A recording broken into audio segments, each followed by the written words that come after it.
Just wait for it because y'all know it's coming. Just wait for it. Give me a second. Still getting things all situated here and everything. So just wait for it. Like I said, y'all knew this was coming. Y'all knew I understood the assignment. I got one more thing I got to do. One more thing. So everybody just hold still because this is about to hurt. But y'all don't come here for my witty repartee and my smoldering good looks alone.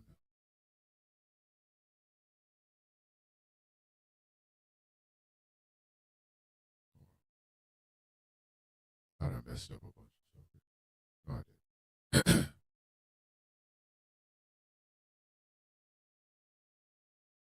Hi.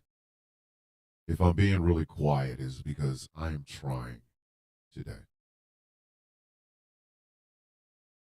And even the dogs want me to act a fool, but I'm not going to.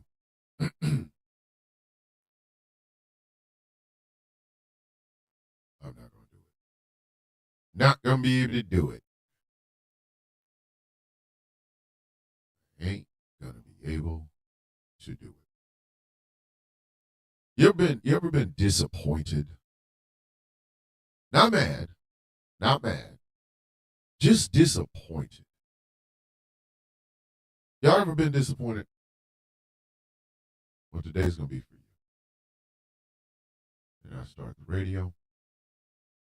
But before we begin, let me make this abundantly clear to anybody who needs to hear it. How you doing? I woke up. Everybody else, because I woke up. That's how I look at it. You all had a chance until I woke up. Today's mine. That's just what it is. That's it. That's it. You all had a chance until I woke up. Now the day belongs to me.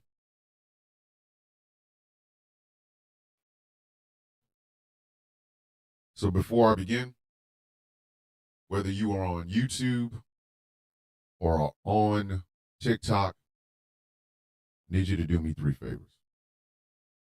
Number 1, like the show. Like the show. Number 2, share it. With your friends, your family, your loved ones, your coworkers, people you like, people you don't like, things of that nature. Share it out far and wide.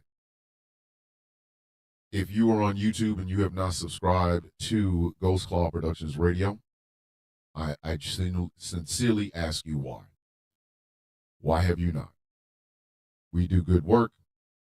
We have great people. And to top all of that off, because if you needed any more reason, I'm there. If you're on TikTok, I am using my backup Sound of Coffee account until the 20th. So go ahead and throw Jessica some coins. It's not that my energy's low. It's just that my anger is so deep that I have to contain it. So without further ado, ladies and gentlemen, let's start this damn show. Ladies and gentlemen, boys and girls, children of all ages, good morning, Mr. and Mrs. America, and all the ships at sea. Welcome to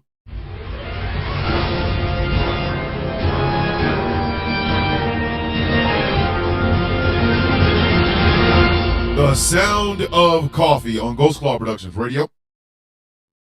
Ghost Claw Productions Radio, where diversity, equity, and inclusion isn't just a tagline, isn't just pretty window dressing. We mean every single word of it. Ghost Claw Productions Radio, GCPR, where every voice matters. My name is Thomas Bishop. I am known as the villain. I don't really have a good your mama joke this morning.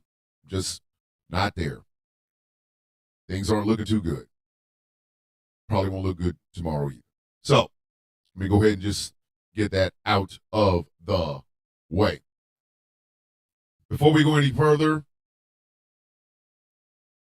let us give a shout out to our incredible studio audience, the Percolators.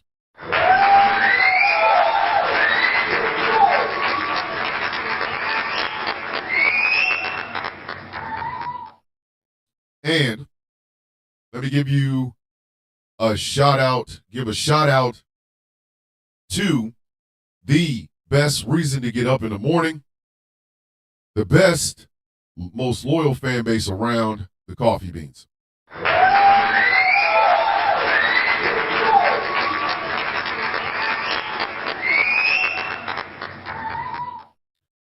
I love you guys and don't ever think otherwise. Without you, we would be eating hot rock. Just hot ass rock. So, there.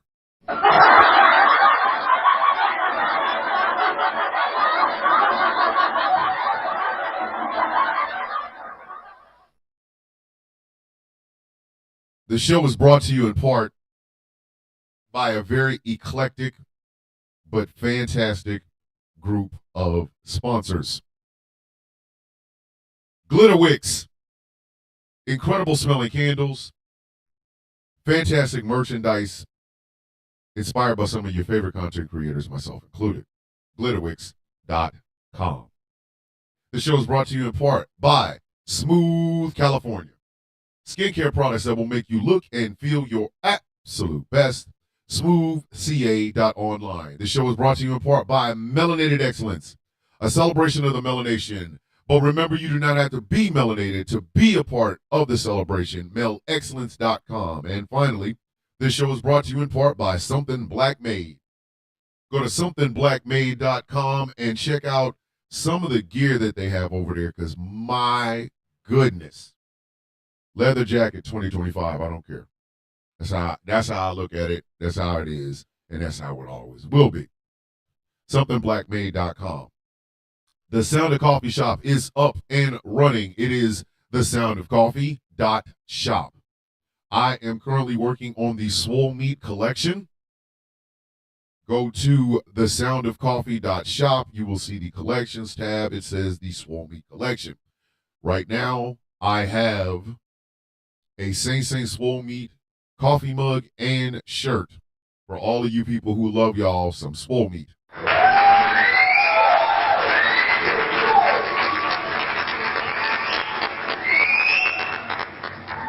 Remember, thesoundofcoffee.shop.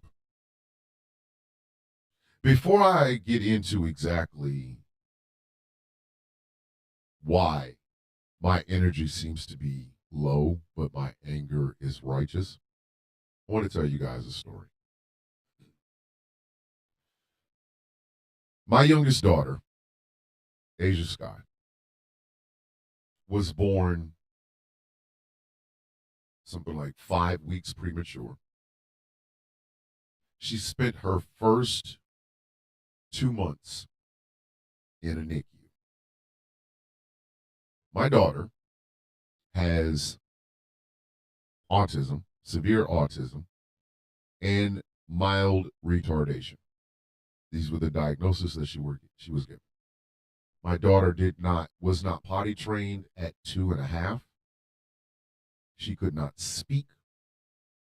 She is, to this very day, nonverbal. She does do cues.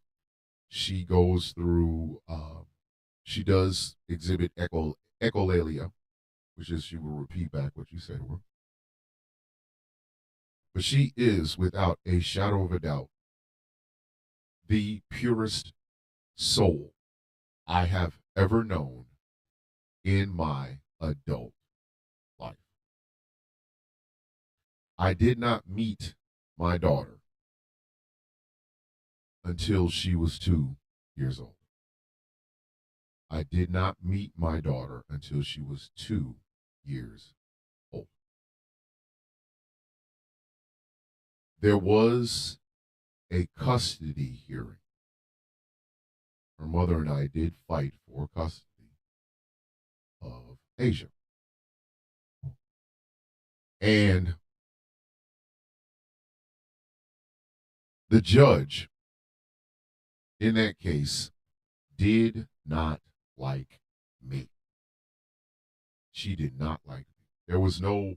There's no ambiguity about it. She did not like me.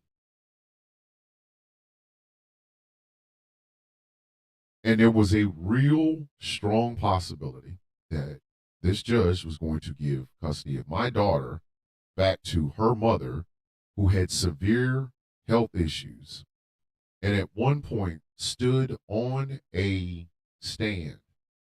And when asked what is her emergency, because she had these health issues, what is her emergency plan should something happen to her?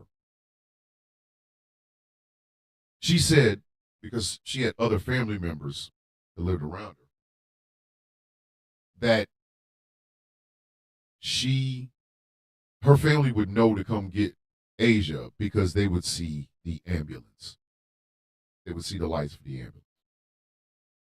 My wife, who was put on as part of our custody case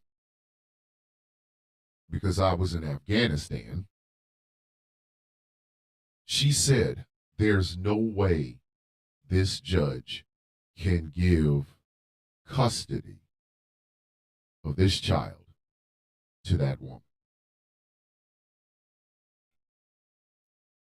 And even knowing that this judge did not like me, even knowing that there was a strong possibility she was going to give custody of my daughter back to her mother, the judge did not do so.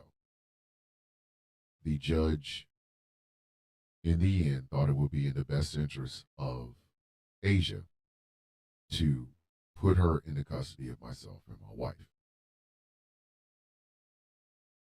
And I ended up taking her home with me for good in 2011. Asia's mother has passed away. Asia's grandmother has passed away, both of them, because my mother is gone as well. Both of Asia's grandfathers have passed away because both my father and her grandfather have passed away. The reason I tell that story is this. In a world as incredibly ass backwards as this one is, the glimmer of hope is her. I don't fight these things because they're fashionable. I don't fight these things because it is popular. I don't do this show every morning because I'm looking for money. I do this show every morning because this is all I know how to do. Because I am determined to make a world where that little girl does not have to worry about being a black woman, because she will be 21 this year, a black woman with severe autism, with severe severe retardation, in a world where people like her are mistreated. I cannot take credit for all of the advances my daughter has made. I will give 85 to 90% of that to my wife, who my sisters once called racist, but if you try to mess with my daughter, my wife will hurt you. So what I do for that. I do that for the other 7 children that my wife and I have between us. I do that for the grandchildren that I have. And I do it for the woman who has stayed by my side, has fought me, has fought for me through thick and thin. My very, very best friend, my wife. Now, why am I giving you this long-winded life story? Because yesterday, scrolling through Instagram, and a hate speech and harmful behaviors. What are you talking about, TikTok? What are you talking about? Hate speech and harmful behaviors. Somebody explain to me what exactly I just said in that entire soliloquy that was hateful and harmful. That is when people abuse the reporting system on TikTok. You know who you are. Don't act like you don't. Anyway, so yesterday, scrolling through Instagram, and I see a post from Ryan She, I think it's a S-A-S-Y. Well, you guys know him. Ryan, the guy with the beard, Sheed, I can't remember how to spell his last name. I follow him. He follows me. Great person. Love him. He reposted a tweet from a gentleman by the name of Ron Filipkowski, where he said the United States Army is reposting libs of TikTok now. And sure enough, they were. Sure enough, they were. They were talking about how DEI is dead in the United States Army. Good morning, Barbarino. DEI is dead in the United States Army. And there was a picture of the JAG general, the general of the Judge Advocate General. They had a picture of him. And Libs of TikTok said, this man,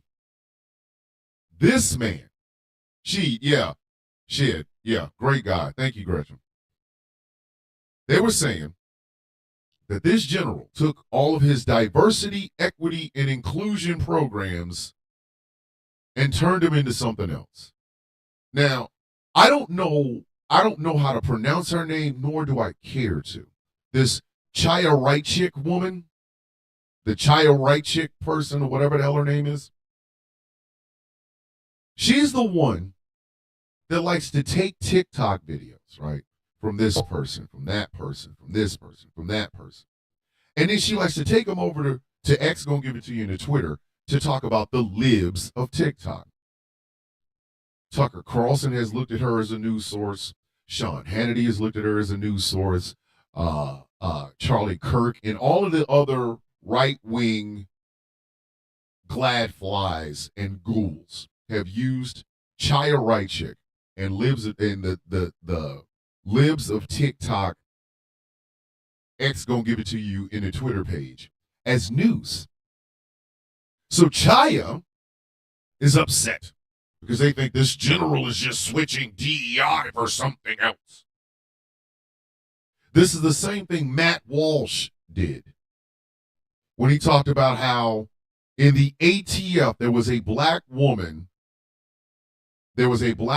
in charge of diversity, equity, and inclusion programs within the ATF.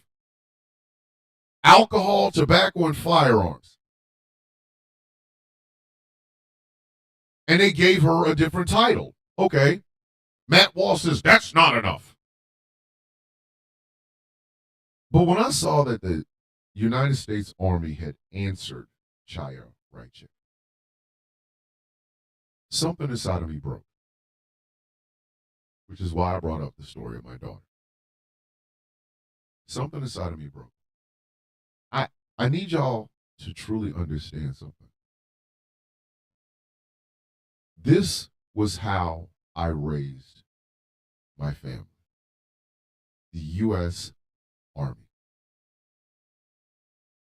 When I was 7 years old, 7, after being told that by my father, this is his words, not mine. When I say I want to be an astronaut, they won't let niggas be astronauts. When I wanted to be a psychiatrist because of Bob Newhart, my father said they won't let niggas be psychiatrists.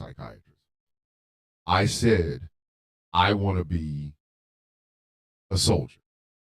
My father said, now that is something they will let a nigga be.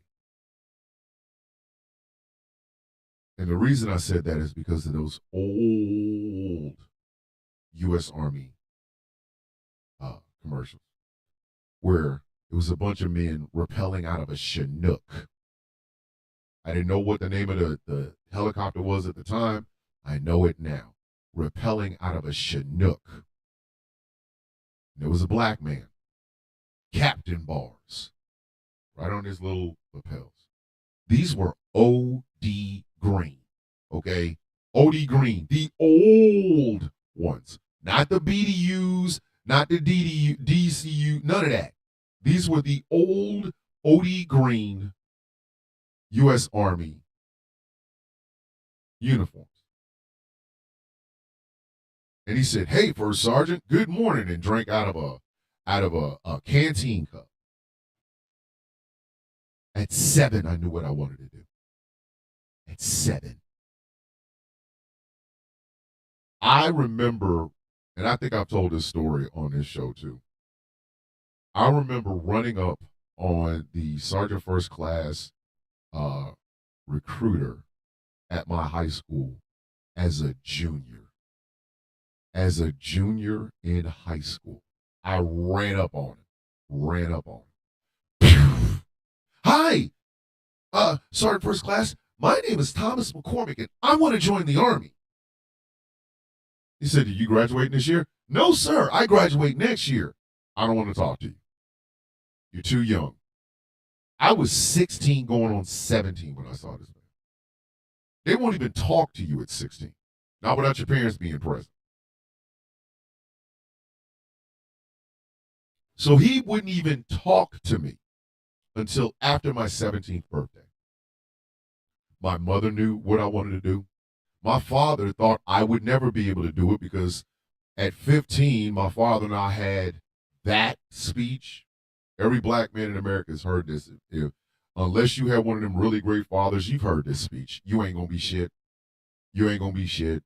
You ain't going to be shit. I had that at 15. I called my father a goddamn liar, and that was the last time he beat me. He put a belt, physically beat me. It was the last time. Hit me in the face, whatever. My father didn't think I was going to make it because I watched his words, not mine. I sit on my ass and watch Sesame Street all day. It was actually cartoons, but I digress. So my father didn't think I was going to make it. He had no idea. So here I am. At 17, now the recruiter comes around. He's like, "Okay, so tell me a little bit about yourself." "My name is Thomas McCormick. I'm 17 years old. I'm a junior in high school." He's like, okay. We got all that. Why do you want to join the Army? Because I think I can be all I can be. That's how long back I was doing this. I really need y'all to understand. This was my mentality at 7. From 7 to 17, it just got worse. I joined ROTC my freshman year of high school, and I was in ROTC every year for 4 years. I obtained the rank of first lieutenant. First lieutenant. And what was my job? S4 supply. This was high school. So I'm sitting here telling him this, and he's like, "Okay, well, we'll see."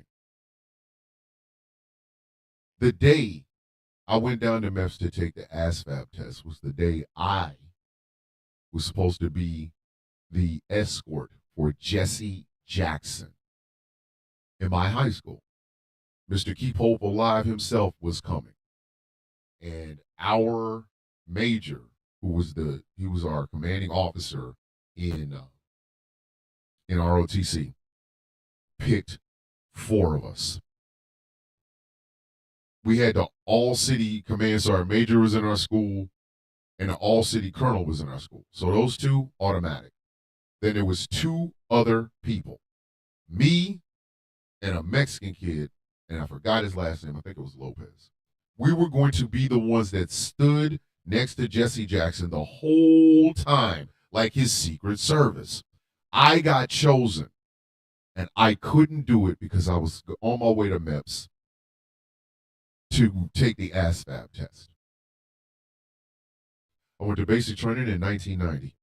I graduated May 30th of 1990 from high school. By July 3rd, no, July 4th, after July 4th, yeah, I was in basic training, Fort Leonard Wood, Missouri. I had joined the reserves because I didn't want to be away from my mom, but I joined the reserves. It wasn't until 2008 that I finally got a chance to achieve my dream. At that time, I was an older man. I had kids. I had a wife. And I knew my wife worked our ass off, but our house was falling apart and things of that nature. So I joined the Army. I have deployed to Afghanistan, South Korea, twice, Germany. That's my Army career.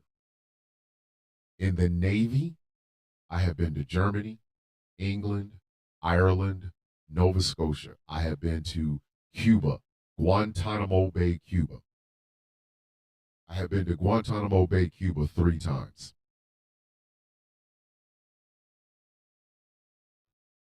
I have been to Puerto Rico. I have been outside of Haiti in 93. I've been around. I've told people I've been around. The Army made me the man that I am today. The Army made me the man I am today. And to see that same Army capitulating to the whims of a man who was a major in the National Guard, who only got confirmed, who only even got nominated because Donald Trump watches way too much television. A man who said that women shouldn't be in combat. A man who said that DEI is making the military force weaker.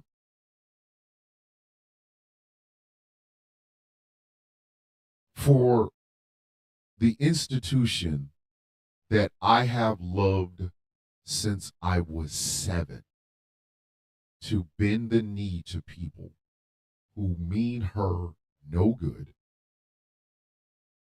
is one of the most disappointing things that I have ever experienced as a veteran. One of the most disappointing things. When I read that yesterday, and I want everybody to remember, a lot of people think, oh, well, that's fake. No, I went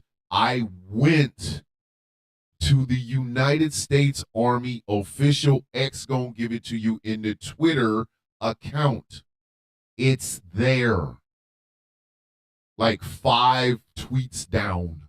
It's there. This is I can see if they were hacked. I could see if this was a U.S. Army .com instead of .mil or whatever. I could see that. It's the official account. That hurt me so much. Yes, ladies and gentlemen, I just took a nap yesterday. I was so angry. I was like Red Hulk. I was so enraged that I was weakening myself. I just went and laid down and took a nap.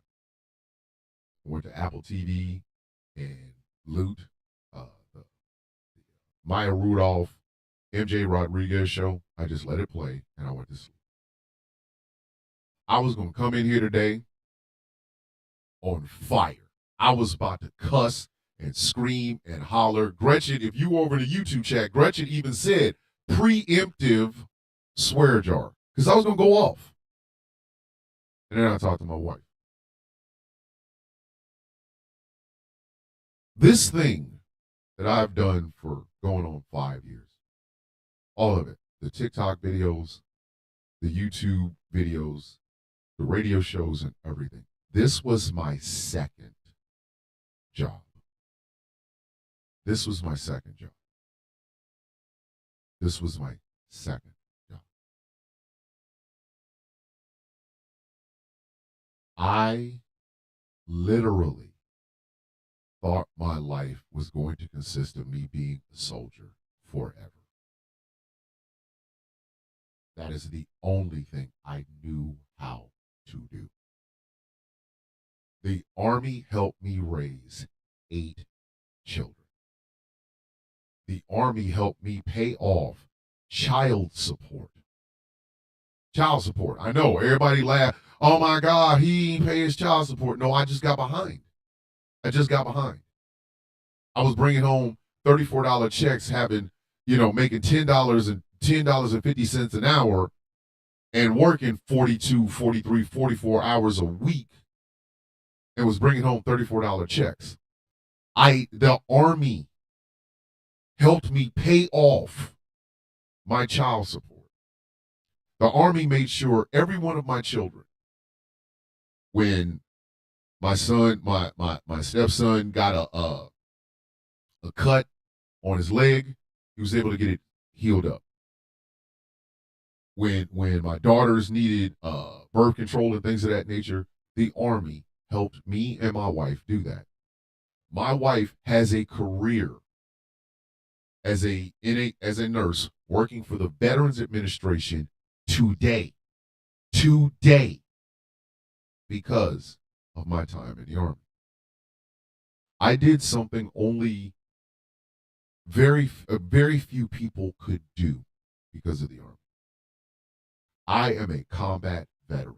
Regardless of what the older millennial and the rest of these people want to say, if you leave your house and your family and spend 45 days, you got to start with 45 days in country in a war zone.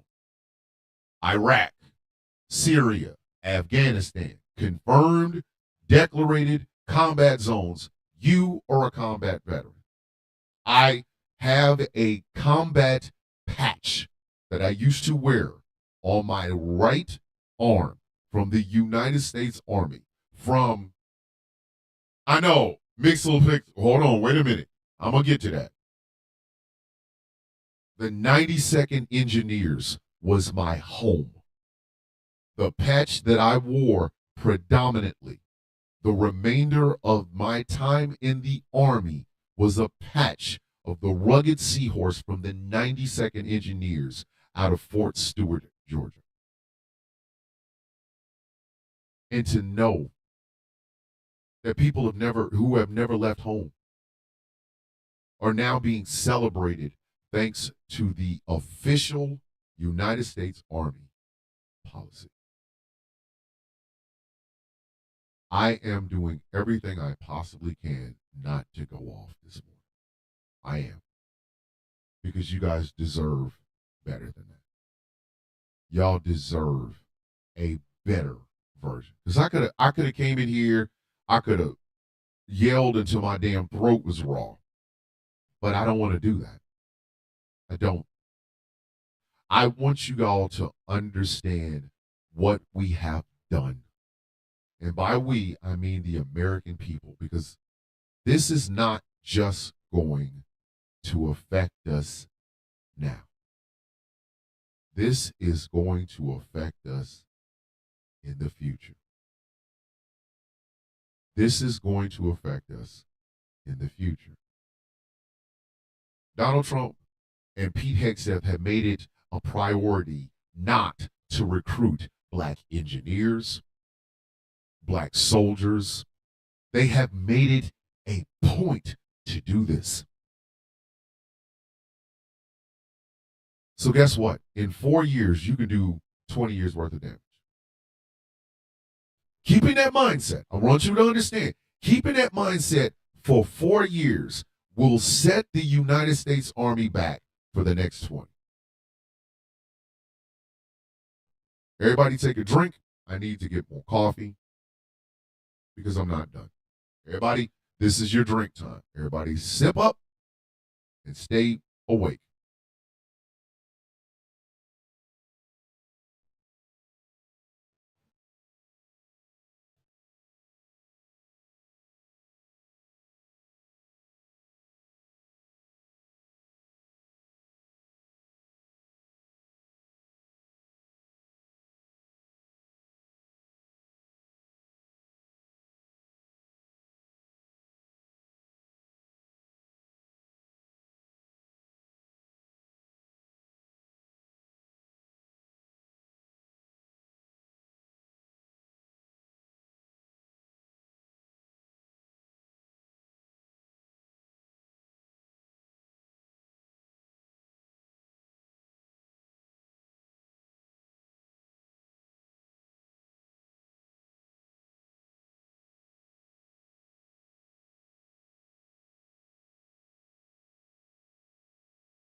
Everybody's got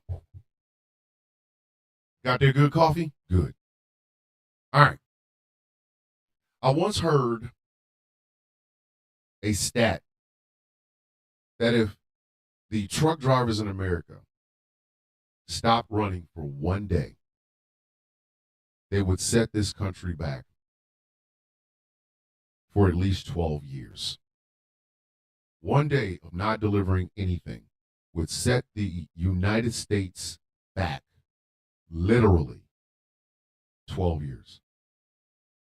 It would take us 12 years to recover. This idea that we can recruit the best and the brightest white people to fill our ranks is the same way. Hold on.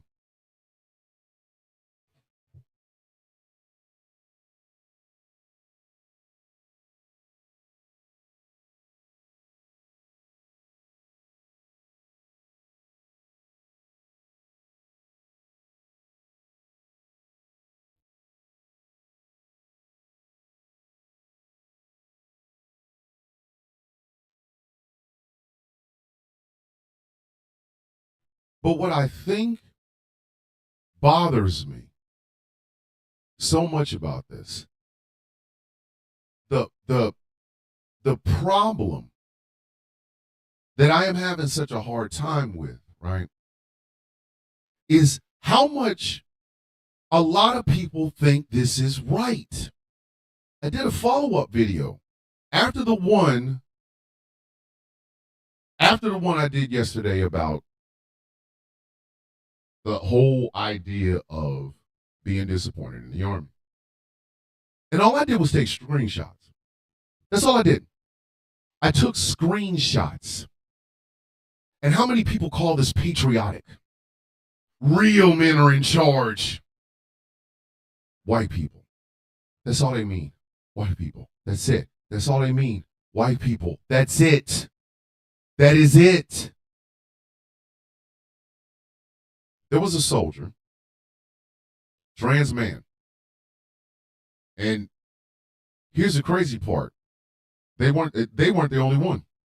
There was at least 2 trans men in the United States Army could pass PT test like that. Well built, just strong people. But you mean to tell me you don't want them because of the trans part? I think about the Navajo code talkers and how their work helped us win World War II. Everybody loves talking about Iwo Jima. You know there was a Native American that was part of Iwo Jima.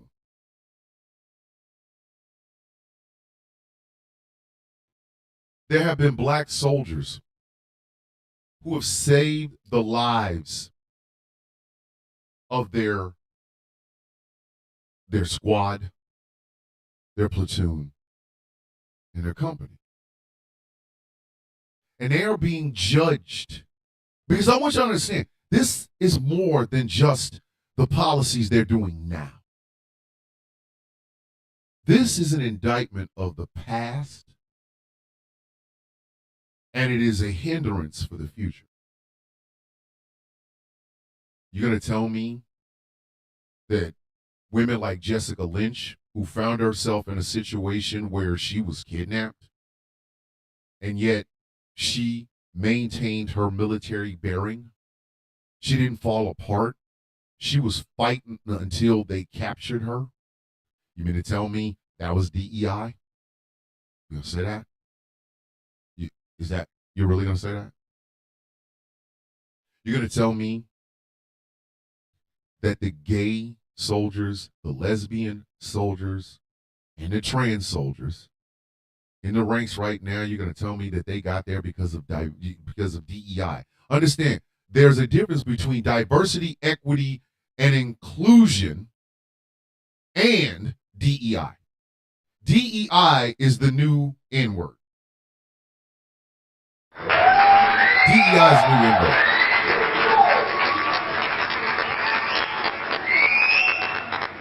Like I always say, argue with your mama. Don't argue with me. DEI is the new N-word. CRT was the new N-word. Woke is the new N-word. It always comes back to this, and I want y'all to understand this. Please, please, please understand this. When you hear well-fed, goofy white people saying DEI, just think nigger. That's all you got to think it. Put it in your head. That's what it means. You're going to tell me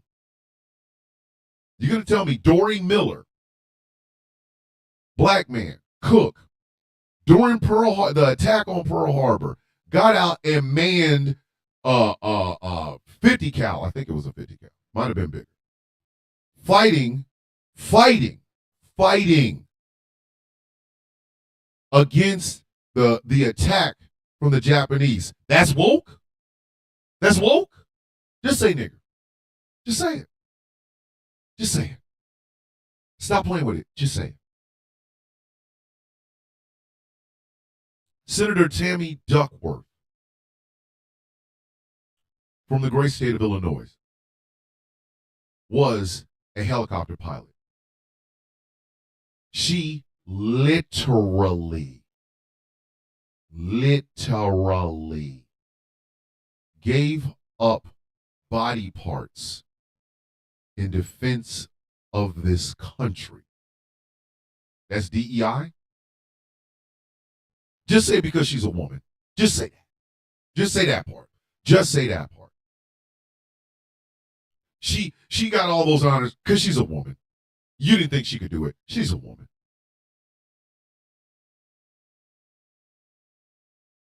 During the height of the AIDS crisis, there were several gay men who died who had military backgrounds, Army, Navy, Air Force, Marines, Coast Guard. And I will never forget, because they have the quilt, the AIDS quilt. And one of those gentlemen said, it wasn't on a quilt, it was on his tombstone. They gave me a medal for killing a man, but kicked me out for loving one. Think about that. Think about that. That man served his country in Vietnam. And yet when he died, on his tombstone, he said, they gave me a medal for killing a man, but kicked me out for loving one. I think it's something like that. I'm paraphrasing, right? I'm paraphrasing. So what the United States, what Donald Trump, who Donald Trump has never served in the military.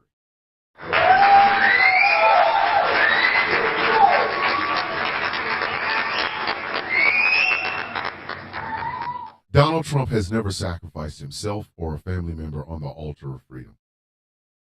Y'all remember Saving Private Ryan? When they found out that Ryan's family, 4 of the Ryan's brothers, died on the same, like they died in like the invasion of Normandy, things of that nature.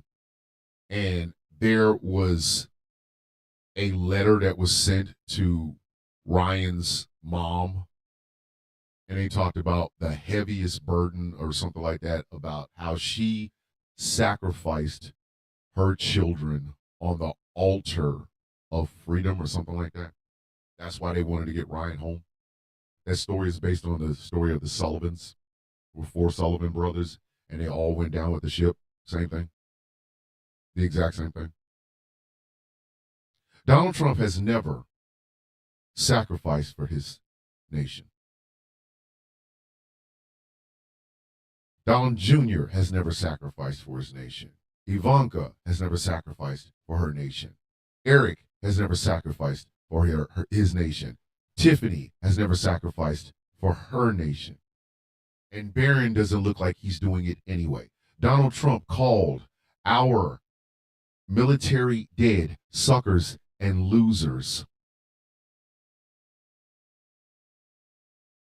This was confirmed by a former four-star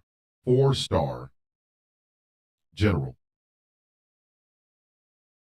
This was confirmed. Yet these people are going to tell you that every brown face you see in the ranks, every black face you see in the ranks, every woman you see in the ranks, every gay person you see in the ranks, somehow they only got there because of the grouping that they identify with. I have served with gay soldiers. One of the absolute 100% best soldiers I ever had a chance to mentor is currently a staff sergeant in the United States Army, and she is a lesbian. I have met her, and I have met her wife. I have asked about her. I have talked to her. She has reached out to me for advice. One of the most complete soldiers I've ever worked with was a Hispanic young man. Him and I butted heads because he was that goddamn good, and there was nothing I could say about it. There was nothing I could say about it. That boy was good. Mexican. Spanish speaking. I have had black soldiers underneath me that have busted their ass. Some of my friends in the logistics and supply side community from the companies and battalions that I have worked with have been black. They have been women. They have been Hispanic. They have been African. The chief in charge of things where we pick up stuff was an African. And yet Pete Hegseth, a man who was a major in the National Guard, a man who has a drinking problem, under the orders of a man who has never sacrificed a child on the altar of freedom, a rolling back DEI, not diversity, equity, and inclusion. Some of the tweets were horrible. They were talking about Admiral Franchetti, a woman, and how she's a DEI. Another admiral, Admiral Fagan, a woman, has been removed from her position and literally put someplace else because DEI. These are admirals. When you hit 4 stars in the Navy, you are an admiral.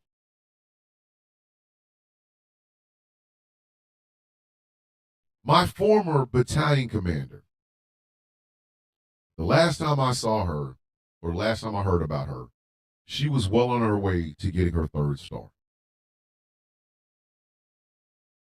One of the best battalion commanders ever had. Could outrun all of us.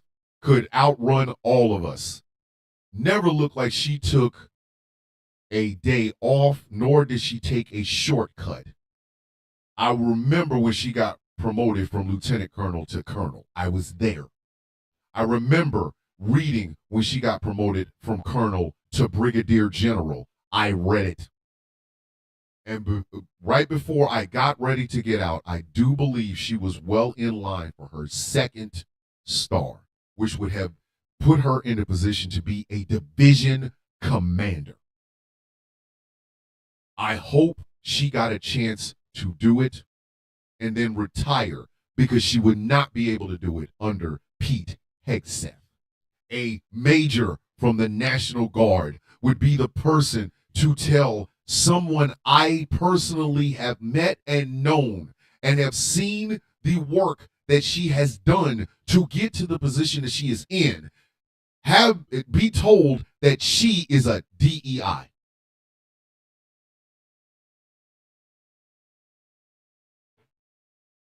It would have been one of the most disrespectful things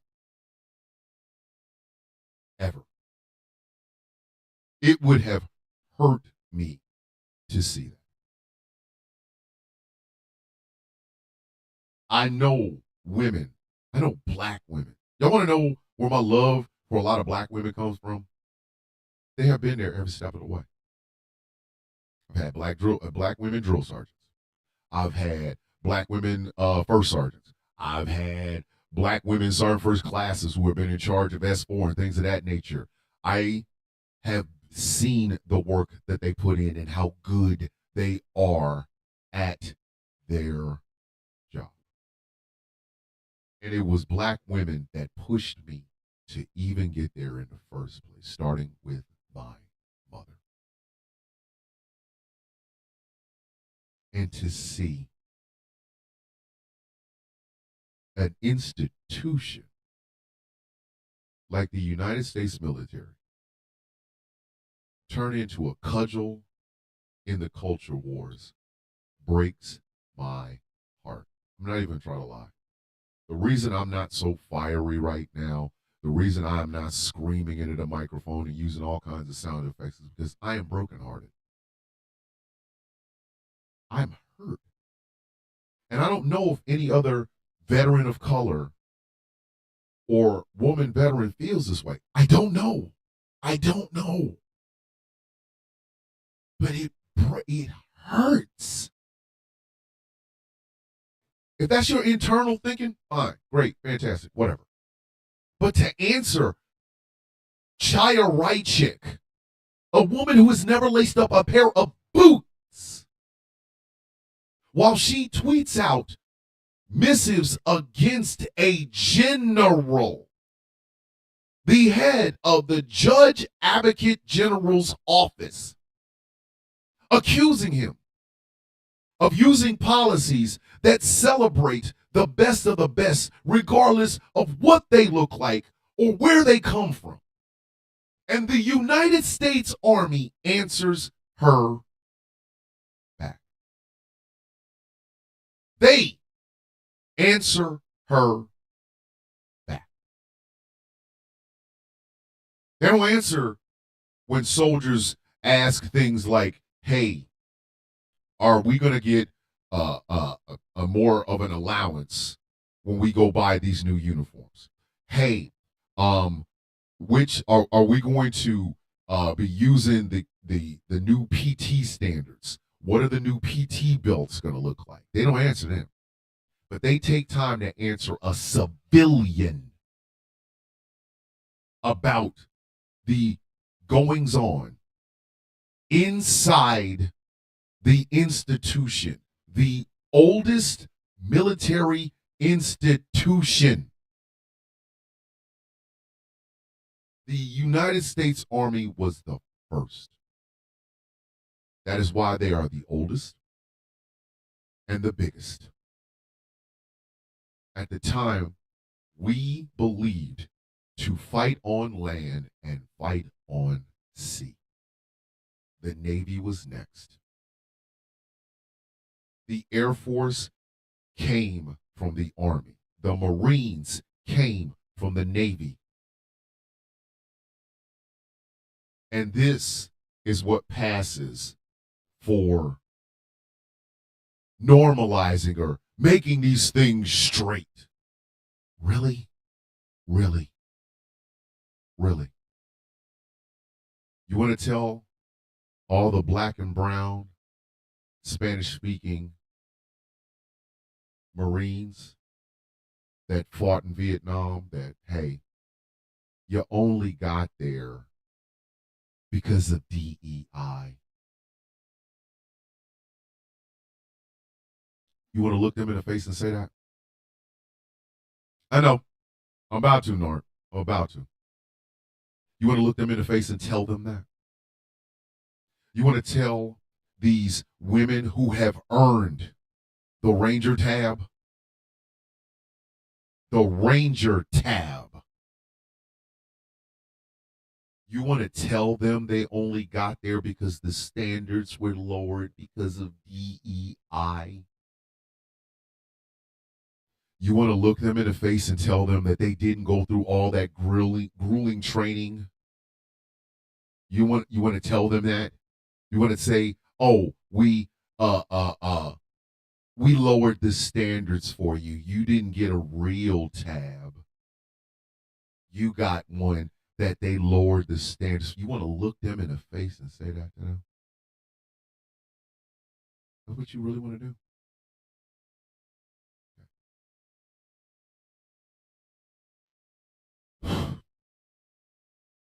In the second half of the show, I'm going to talk about what we can do. My wife says to me that I have a platform that I should use, that I should use my voice well. I don't know why, but the 50-something members of the Villains Guild look up to me. I don't know why. I'm not the leader. I'm not. But everybody takes a cue from me. So in the second half of the show, I'm going to use my platform to do that. Ladies and gentlemen, boys and girls, children of all ages, this is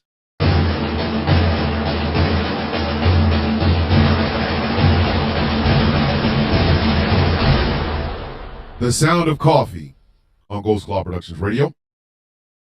GCPR, where every voice matters. My name is Thomas Bishop. I am known as the Villain. This is a very, very, very focused Monday show. Not a whole lot of animatronics, not a whole lot of whatever. It is literally one of these shows that I want you to think about long after it is over. When you feel a little bit down, please go to the YouTube channel and watch this show. This show is brought to you in part by Glitter Wicks, fantastic smelling candles, and incredible merchandise inspired by some of your favorite content creators, myself included, glitterwicks.com. This show is brought to you in part by Smooth California, skincare products that will make you look and feel your absolute best, smoothca.online. This show is brought to you in part by Melanated Excellence, a celebration of the melanation. But remember, you do not have to be melanated to be a part of the celebration. melexcellence.com. And finally, this show is brought to you in part by Something Black Made. Go to Something Black Made and check out some of that incredible gear that they have in store on their shop. Remember, ladies and gentlemen, the Sound of Coffee shop is open. Go to thesoundofcoffee.shop. I am currently working my way through the Swole Meat collection. So there is pictures. There are T-shirts with Kronos Saint Swole meat. He's got 2 shirts. I just put up the first of 3 pictures of Saint Swole meat, and they come in a coffee mug. So, thesoundofcoffee.shop. So, let me go refill my coffee one more time, and let's have a conversation about what we can do. So, everybody take a drink, take a breath. Let's get ourselves ready, okay?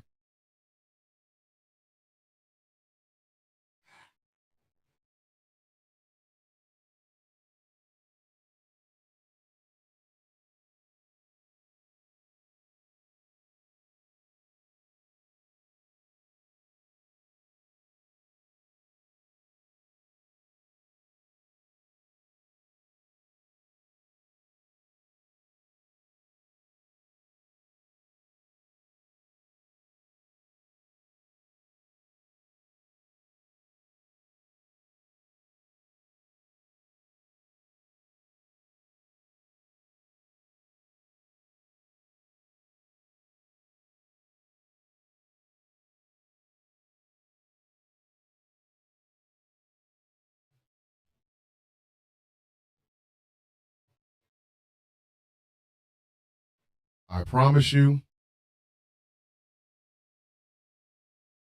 once we are in the barn, I will not have to keep getting up because there will be a coffee pot on my desk. I have a small one now, but I'm really thinking about getting a bigger one because, as y'all can see, I drink a lot of coffee. I mean, the show is called The Sound of Coffee. So, when we move recordings over to Da Barn, there will be a coffee pot sitting on my desk. I'll go in the office, press a button, let it start brewing. While it's brewing, I'll be talking. We'll have our first cup together. Now, I said all that to say this. This is a very crucial time in American history.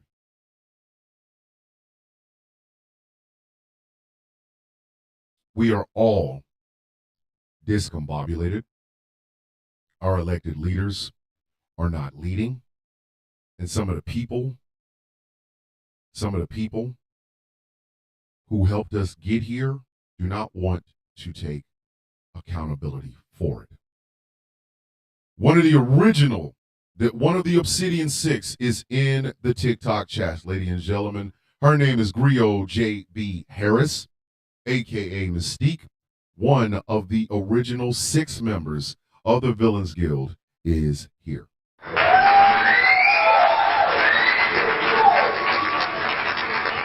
Y'all know her as what Jay said. I know her as my sister. There is a lore and a legend behind the formation of the Villains Guild, but I am now going to use that lore to put us on the right track. We now know what we face, ladies and gentlemen. We now know. We have known since January 20th of 2025. So what do?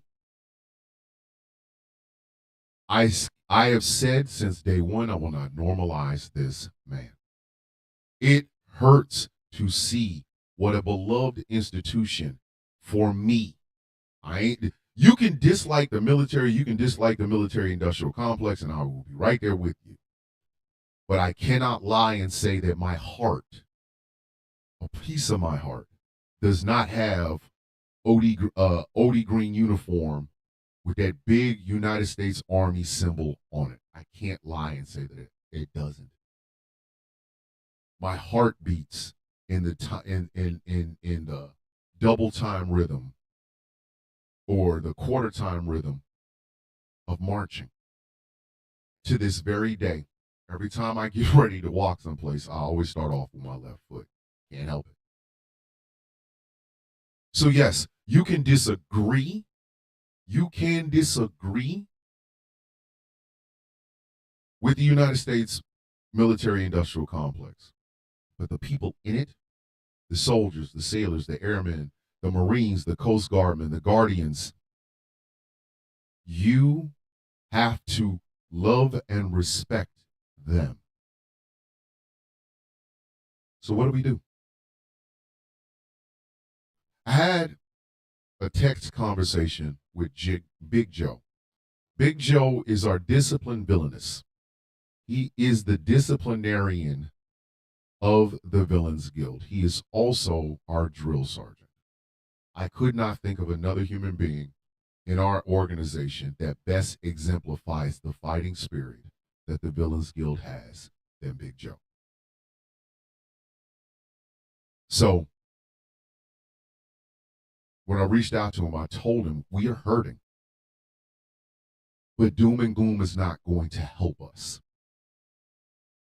Neither is this idea that the Democrats could have done what. We don't have time for that anymore.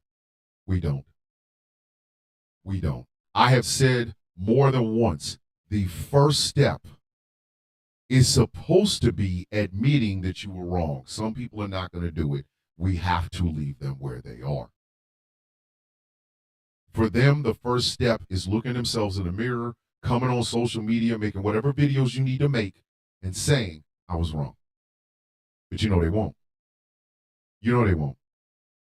So to them, stay on the side. Keep arguing. Say it was Nancy Pelosi. Say it was Kamala Harris. Say it was Chuck Schumer. Say it was the Democrats. Say whoever the hell it is that you want to say. Just go over there. Just go over there because we ain't got time for you. We don't have time to center you anymore. We don't. We didn't have time to center you November 6th of 2024. We damn sure don't have time to center you right now. I'm sorry. Stand over there.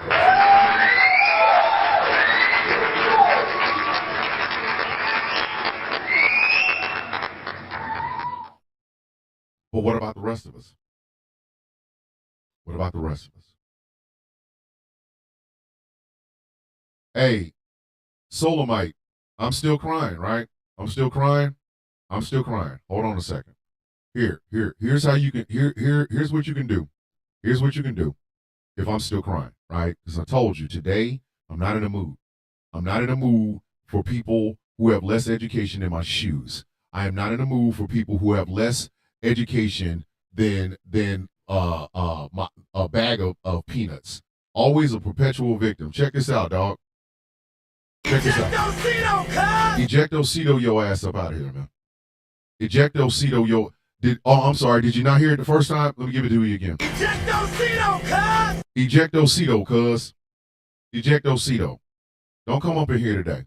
I'm not in a mood. Today I'm not in it. And tomorrow ain't looking too good either. So.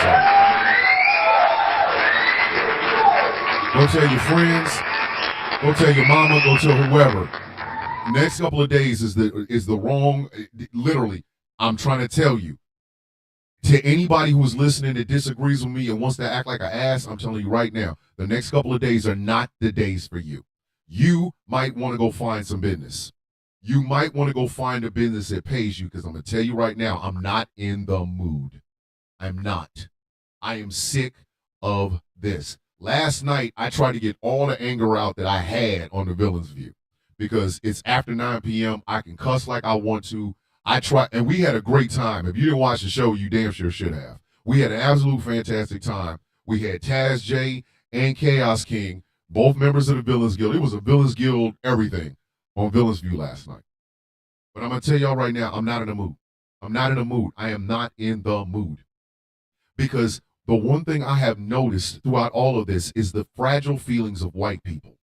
I have noticed the fragile feelings of white people. Why? Why? Because for so long, these people just thought if they did nothing, we'd never catch up, and we did. We are still listening to the bitching and the moaning and the complaining about the fact that Kendrick Lamar didn't have diversity, equity, and inclusion on a halftime Super Bowl stage. But, oh, now you want it. You didn't want it when it was businesses. You didn't want it when it was the army. You didn't want it when it was actually working within the federal government, but you wanted it on a halftime stage? I'm sorry. No. And I'm going to tell you how I know I am right.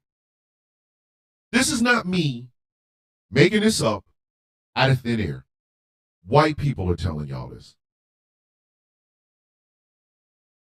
There are white men looking other white men in the face and saying, you amount to nothing.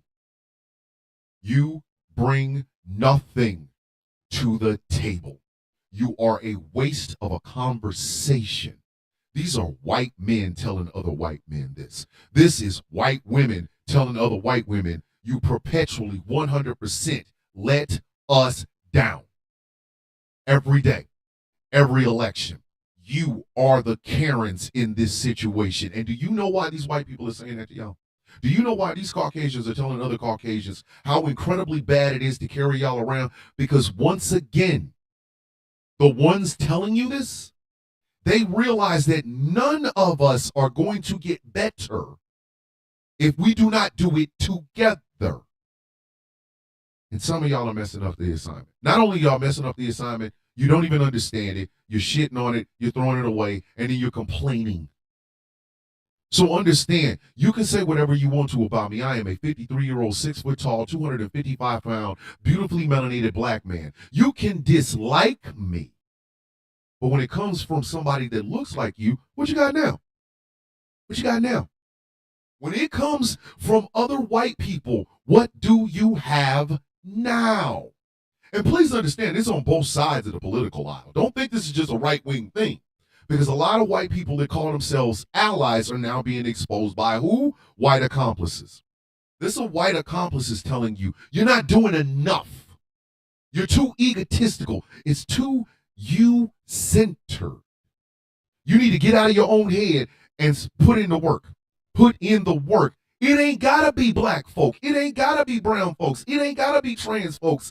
It's people within your own circle. I will never forget that young man from West Virginia, young white kid from West Virginia. They interviewed him, and if you can go back and find it, it is the most inspiring, literally, most inspiring shit you will ever listen to. But he sat there and said it.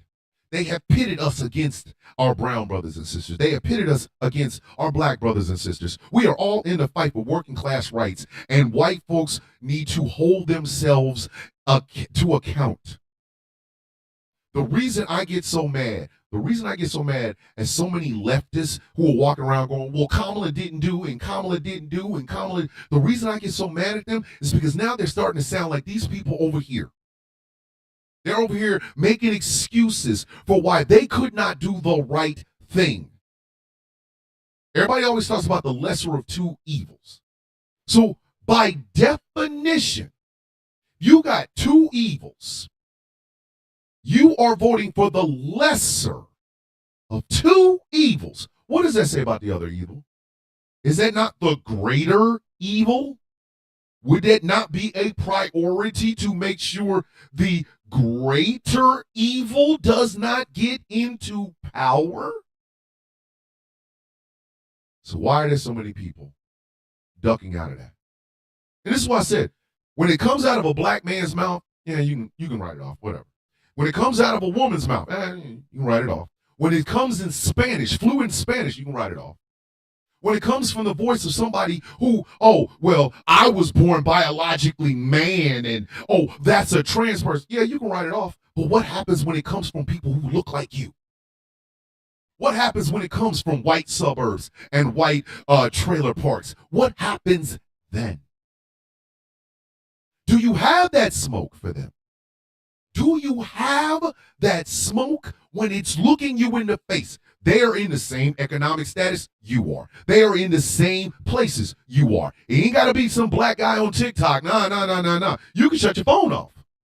But when it comes from your aunt, when it comes from your uncle, when it comes from your cousin, when it comes from that one cousin that you don't like because she's so leftist, what do you say then?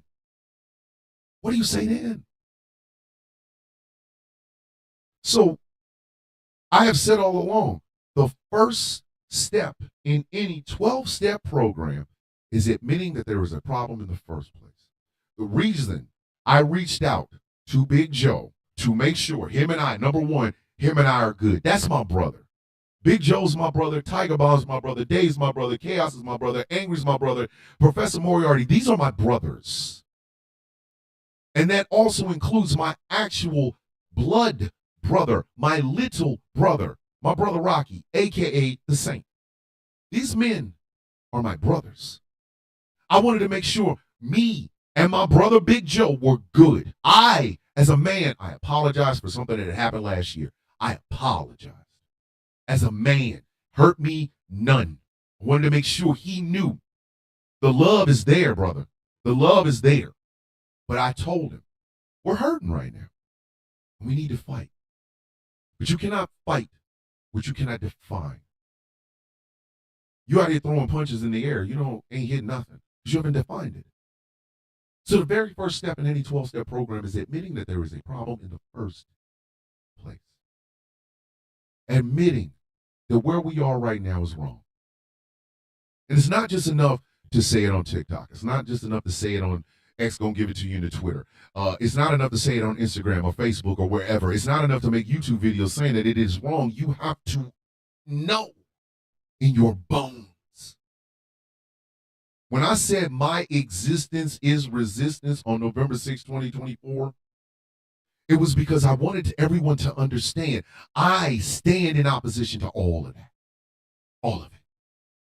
Every ounce of it.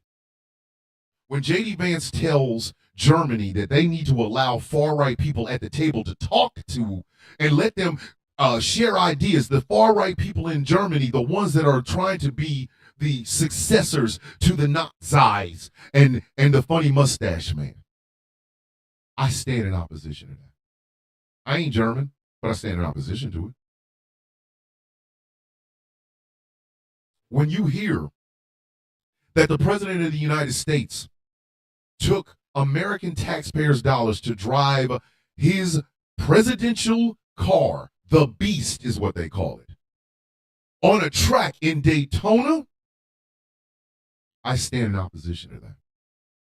A waste, fraud, and abuse in front of us, and people booed, just like they booed him at the Super Bowl. Another waste of government money. I stand in opposition of that. I know what I stand for and what I am willing to die for. Now, people say, "Well, you're not out protesting. You're not an activist." You're right. I'm not. I am a social commentator. I have never claimed to be anything other than that since day one. The Villains Guild has activists. The Villains Guild has people who do organization. I am a social commentator. I am the one that says that ain't right. That has been my job since day one. I understand what my limitations are. I am not a good organizer. So I understand I play my role, but I stand in opposition to all of this. But I will tell you this much. If you're going to fight, the first thing you need to recognize is that there is a problem. When the United States Army is reposting and answering whatever the hell her name is in the libs of TikTok, we have a problem. We have a problem. When they have an unregulated supposed government agency going through getting into the service of the Treasury Department, which affects millions of Americans, we have a problem. We have a problem. When the richest man on earth is trying to tell people who are on Social Security benefits that they're getting too much money, we have a problem. I do not want to hear revisionist history. I'm sorry, I don't. I don't want to hear that you voted for Jill Stein because of Gaza. I don't care. I don't want to hear that you voted for Donald Trump because of the price of eggs. I don't care. you want to fight, then you need to ask yourself, what did you do to get us here in the first place? I know what I did. I know exactly what I did. I know what I did. I got up, I voted, and I voted for every black woman I have ever known, including the mothers of my children. Even though we don't get along, I still voted for them. I voted for my sisters, two of which I no longer speak to. I voted for black women I've had disagreements with. I voted for black women who I have insulted me. I voted for them because it wasn't about me, it was about us. If you know for a fact you stood and saw the lesser of two evils and did not try to keep the greater of two evils out of the way, you know what you did. I don't have to be the voice in your head telling you you're wrong. Your own voice will do that. I ain't got to say nothing. I can keep my mouth closed and watch as you realize with a sick understanding that you caused this. You want to fight? Fight, but don't fight on a lie. Don't try to pretend like you had nothing to do with this. I look at that tweet that the Army put out as the clearest indication that the damage that is about to happen in the next 4 years is going to take us at least 10 to fix. That's not a minor thing. We're not talking about they changed the paint. I'm talking about they literally put a problem in place in 1 month that, if it's sustained over the next 4 years, will have to be fixed in a decade. You can't stand next to me if you didn't help to try to stop that. I don't want you around. Sorry. I don't trust you.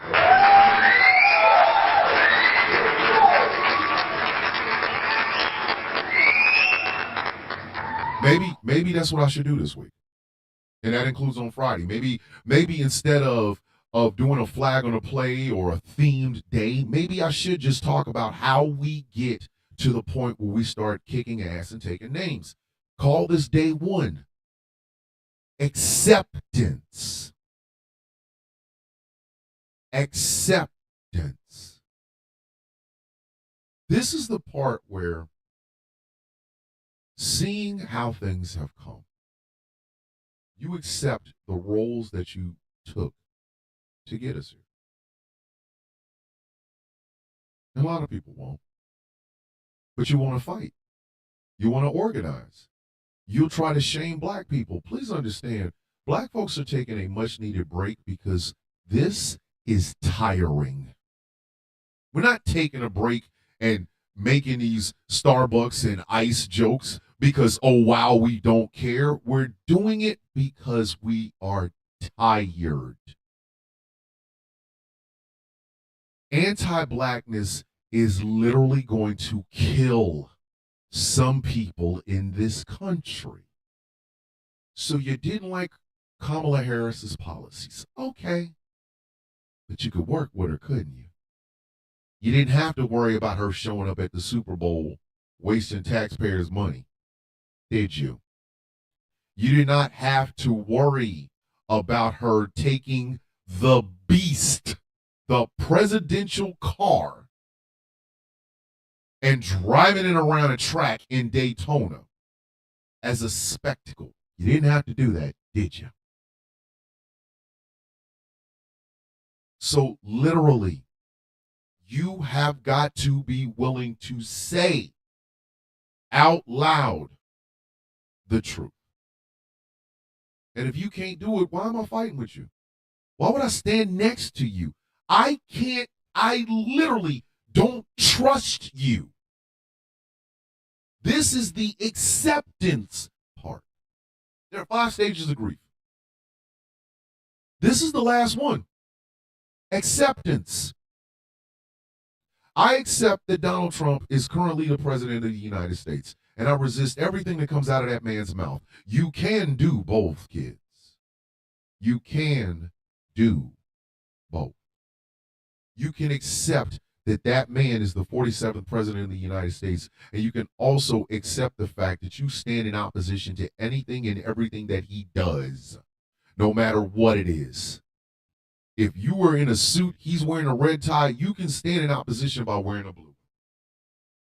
If he is walking left, you can walk right. But acceptance, the other aspect of it is you have to accept your role in how he got here. He got here because of apathy. He got here because of the uneducation of the masses. He got here because people believed shiny lies rather than ugly truths. He got here because we refuse to take accountability and responsibility for the actions that we take.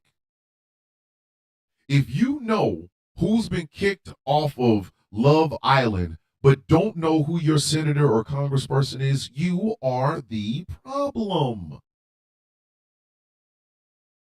If you know the track list for Drake and Party Next Door's album, but you don't know the 3 branches of government, you are wrong. You can wear all the keffiyehs you want, but if you're not out here literally talking to people that can help you while you're wearing that keffiyeh, you are wrong.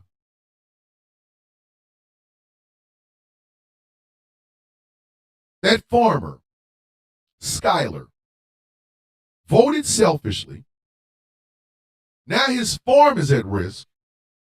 And what's the first thing he says? I don't regret it.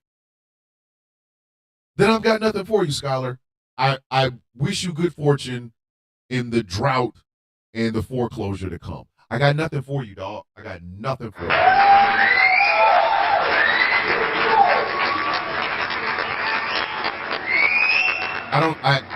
I cannot save you. I joked on this show a couple weeks ago, everybody ain't gonna make it. I would love to be able to sing that song, but my heart's broken today, so I won't. But I will give you the explanation for that song. Some of you are not going to make it. We are not going to be able to save you. We're not going to be able to convince you. You're going to be arrogant and stubborn, and we're going to leave you exactly where we find you. I'm sorry, it does not matter to us. We have to keep moving. We have to keep moving. To stay stagnant is to die. And unless some of you are literally 1 foot in the grave and the other one on a banana peel covered in wet platinum lube, you're not dead yet. So if you were like, I don't regret my vote, then I don't want to talk to you. I am terribly sorry. I don't have time for you. Will I ridicule you? Yes. Yes, I will. Whatever cause you believe in, absolutely, I'm all for the cause. But you, no. I don't want to talk to you. I don't want to be around you. I don't want to know you. I don't. I am ashamed that we both have to share oxygen. You don't regret what you did, then I got nothing for you. Nothing. There's nothing we need to talk about. There's not a conversation you and I are going to have. You know what I mean? There's not a conversation we're going to have that is going to end up in you and I agreeing on anything when you will not take responsibility for what you did. I got nothing for you. At that point, I look at you as no different than the people we're fighting against, because your apathy and your pride will put you in that situation. So I will walk literally over the top of your damn head. I will step in your face to move forward, because I'm not about to sit here and stay stagnant. Sorry.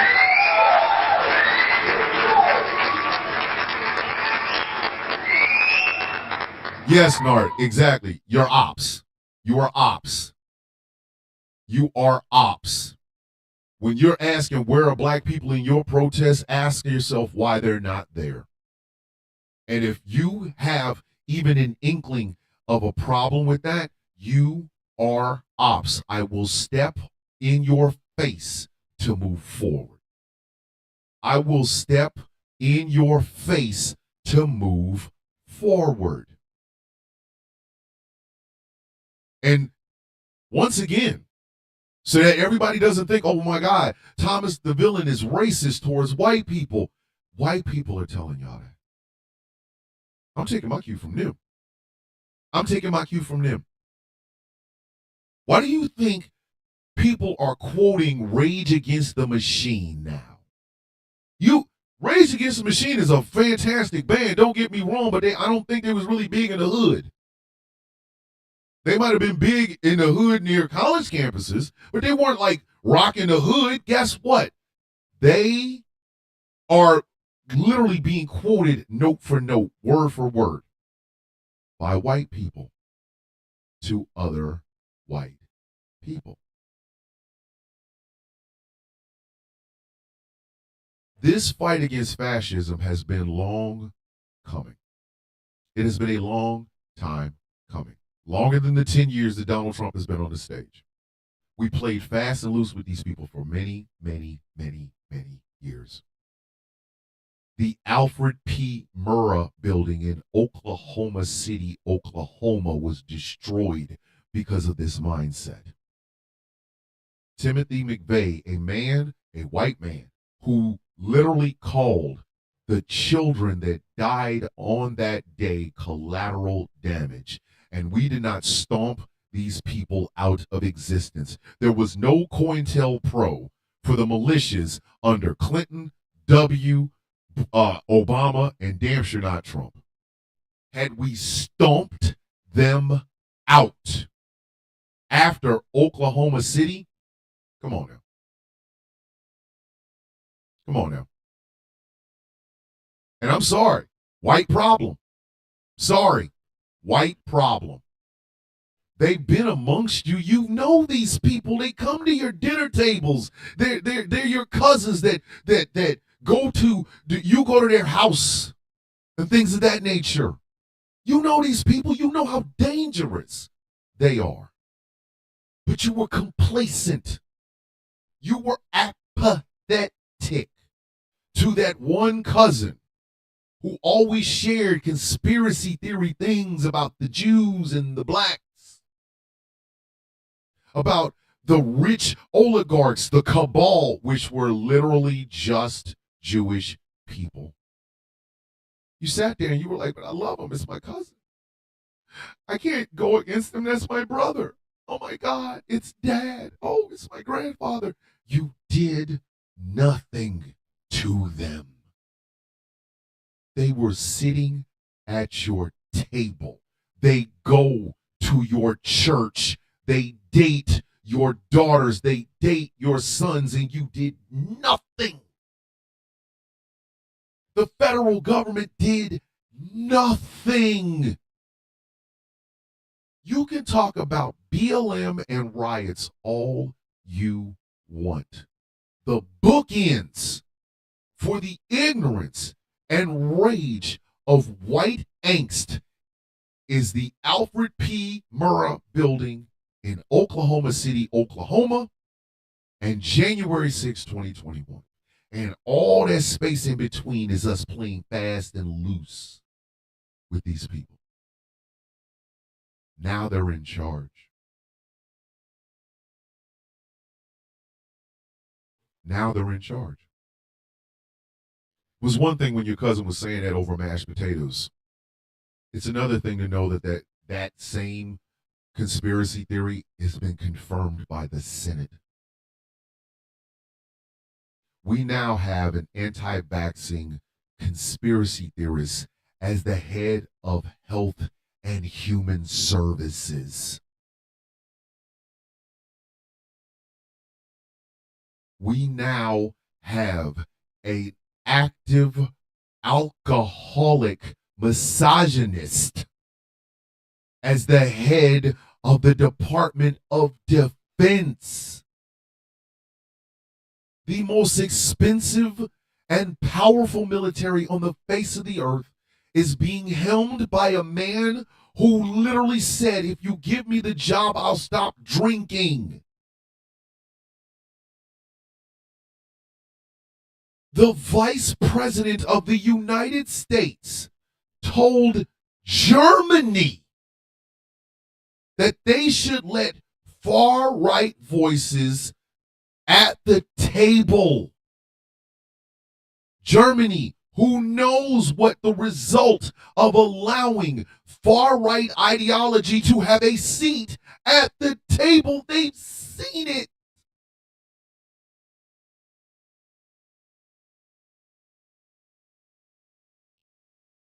And some of you are pretending like it's not there. I wake up every morning and I think to myself, my existence is resistance. The reason I think that is this: I don't come from weak people. I don't come from weak people. My mother and father were not weak people. We were never weak people. My sisters fought for me and my brother. My brother and I fought for my sisters. We don't come from these weak people. The reason I make so much of a joke out of pussy hats is because why? You're going to put on a hat that shows you have a vagina. No, my mother would punch you in your vagina. That's where I come from.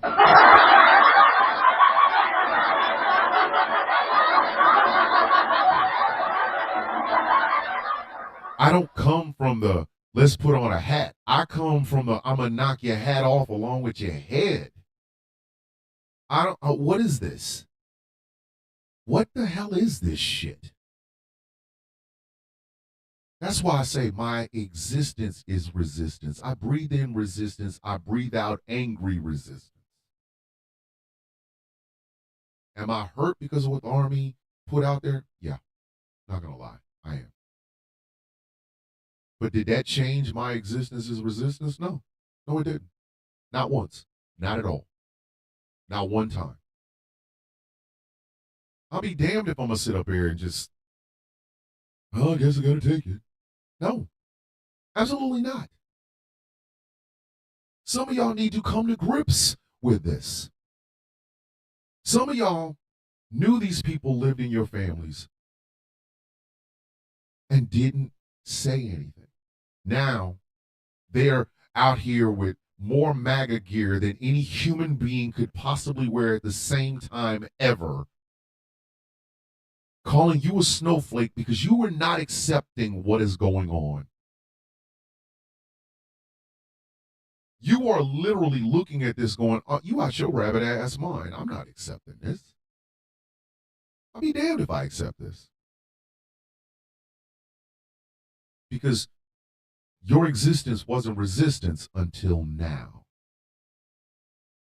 Until right now. The rolling back of women's privacy. I don't want to hear a damn thing about a clump of nut. I don't want to hear that.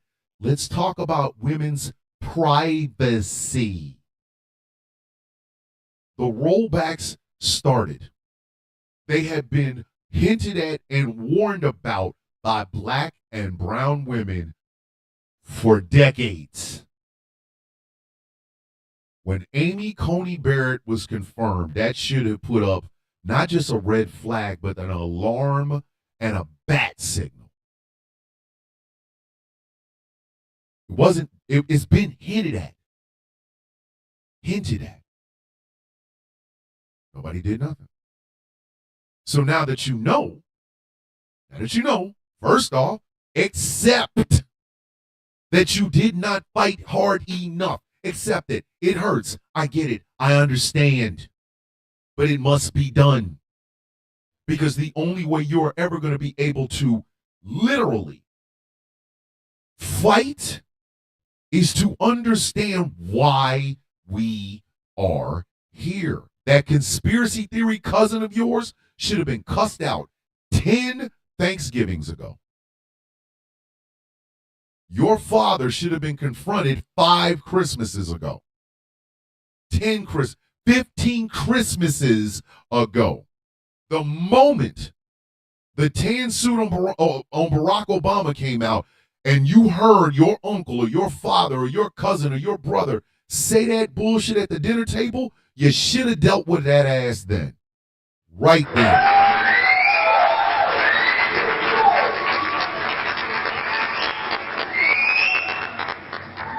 It should have been verbal misunderstandings and verbal furniture movement because you understood that was wrong. Now these people are empowered. It's going to take a lot to bring them off of that, you know what I mean? Off of that pedestal. But you can kick that bitch out from underneath them. Oh, well, are you guys still coming to Christmas? No, I'm not. No. But why? Every one of y'all voted for Trump. I don't want nothing to do with you. Don't just tell it to us. Tell it to them. Loudly. Make a big spectacle out of it. If you got billboard money, buy a billboard in wherever you live that announces, I will not be attending any more family functions with this family, and put a picture of your whole family up there because they enable a racist, sexist, homophobic, xenophobic, anti-Semitic, Islamophobic, transphobic, and ableist administration. If you got billboard money, put it out there. Embarrass these people. My existence is resistance. Embarrass them. Out loud. You want to film something? Film the time you call your family and say, I ain't got nothing to do with y'all. I never want to have anything to do with y'all. Y'all voted for this, you sick human beings, and hang up the phone. Film that. Put it all over the internet. Put it all over the internet. Put it all over the internet. My existence is resistance. Don't just do it internally. Say it out loud. Make yourself feel better. Literally. When you see your elected leaders, call them out. Call them out. Their emails should be so full by the end of the week that they can't even take no more emails. You should get an error message every time. Their phone line should be blown to smithereens. You want to wear some gear? You want to wear instead of wearing a pussy hat, wear a pussy answer the phone. That's what you do.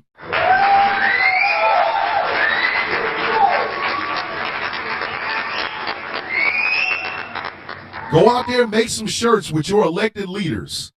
Instead of wearing a pussy hat, make a hey, pussy, answer the phone. Put their face on it and make it in a hoodie, and then walk around the house, walk around the neighborhood, walk around everywhere with it. I should see a whole lot of white women at Whole Foods or white men at Whole Foods with pictures of their elected leaders saying, hey, pussy, answer the phone. Hey, pussy, answer the phone. Why are you wearing a pussy hat? That's a hat. I got a hat. I got several hats. I was just telling my brother the other day.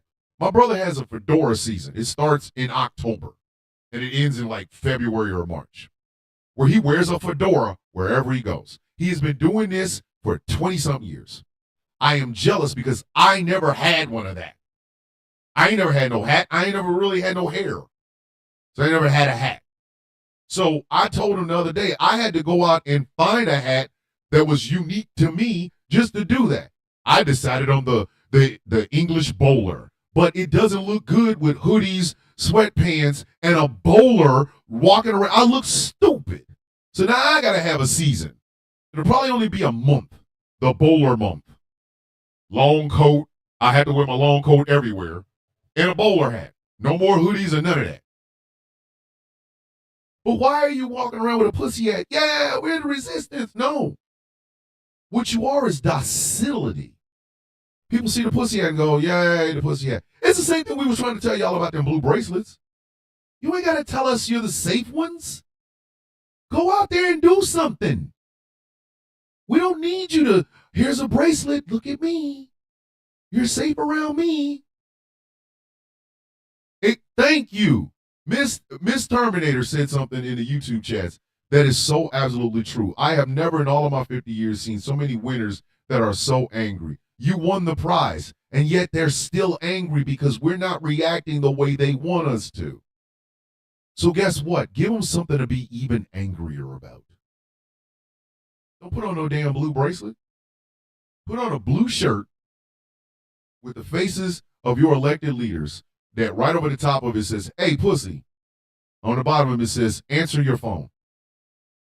And then on the back, you can put the numbers to their offices. There's your resistance. A black person will see that and be like, hey, yo, you see that shirt? I saw it. Look at it. Damn sure did. We don't need a pussy hat. We need you to start calling your congressmen and senators pussies. Not just on the federal level, on the state level, because that's where they really get you. You think this DEI shit is going to stay in the Department of Defense? No, it's about to come to your neighborhood. About to come to your neighborhood. About to come to your neighborhood.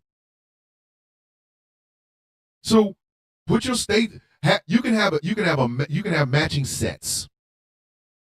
You can make 4 of them. Your state congressmen, hey pussy, answer the phone. Your state senators, hey pussy, answer the phone.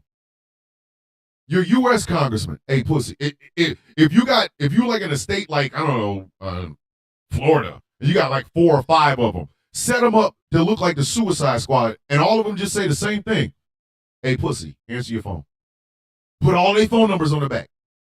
Your state senator, your U.S. senators, put their face on the front of it. Hey pussy, answer the phone. Put their phone numbers on the back. It's not enough to just say I am resisting. You got to act like you're resisting. Because like Ms. Terminator said, these people are the angriest people I've ever seen that has ever won anything. This whole we're getting rid of DEI in the military is a pouting situation. These people are pouting. Yeah. Why is the black guy the sergeant major? Yeah. I think he got there because it was unfair. He got there because he was black. No, he got there because he was good. She got there because she was good. She worked her ass off. He worked his ass off. Don't you see the patches? Don't you see all the little tabs? Don't you see the Special Forces airborne on it? You don't see that? You think they gave them to that because of the color of their skin or the fact that they have ovaries? Kiss my ass. No. When you go to these family functions, you know these Trumpers are there. You know it. You know they're there. Make a shirt. Put Donald Trump's face on it upside down with Tweety birds flying around it. Big ass. Put it on the back. My existence is resistance.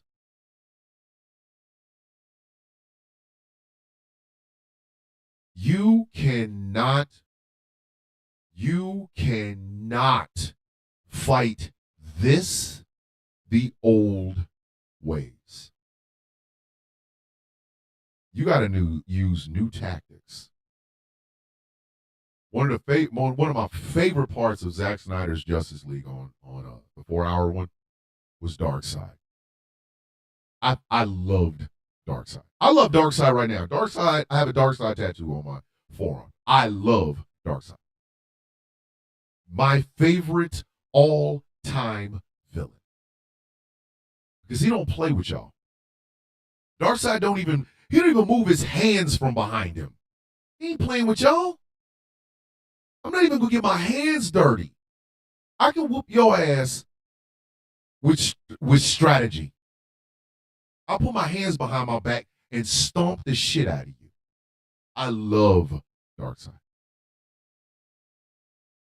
We now have a whole ass group of people who are angry and who won. Why are we playing with them? You know what's going to set them off? So do it. Piss them off. Make them mad. Every time I see somebody on social media talking about, I'm about to lose, and I look and they go, I didn't vote for this. I voted to get rid of it. And I laugh from my soul. The bottom aspects of my soul. I laugh. That's cruel. No, it ain't. Cruel is putting this in place in the first place. You're not about to sit up and tell me laughing at your misgivings, which you brought upon yourself, is the equivalent of putting this situation in there in the first place. Because I go back to my daughter. I'm not going to live in a world where we're going to normalize these people.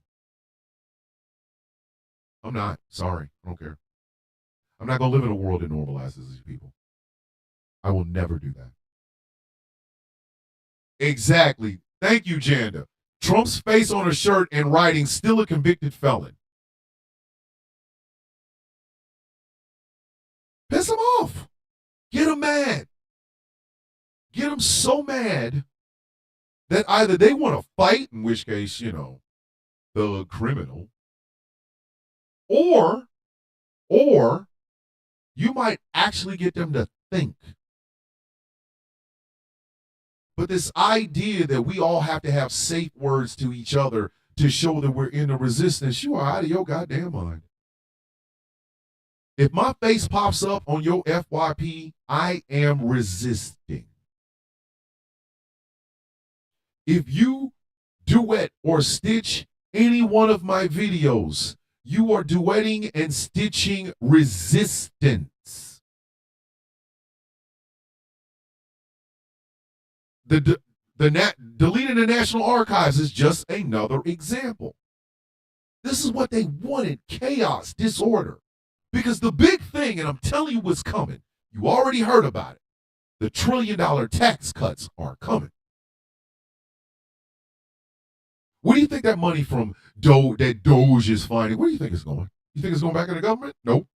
Where do you think it's going? And here come Mike Johnson with the new $1 trillion tax cut for people who don't need it. Think about that.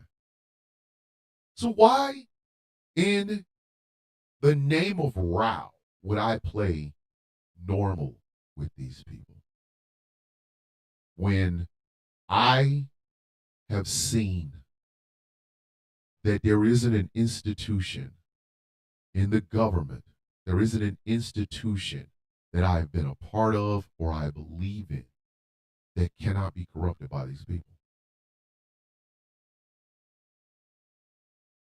One of the whole reasons there is no centralized leader in the Villains Guild is because of that. It does not become a cult under my watch. It is not going to become a cult of personality under my watch. And I'm not the only one. Every one of us is accountable to each other. Every one of us is accountable to the 3 laws. It's not about me. It's not about anybody else. It's about the 3 laws. Authenticity, telling the truth, fighting for those who cannot fight for themselves. This is our time. This is our time.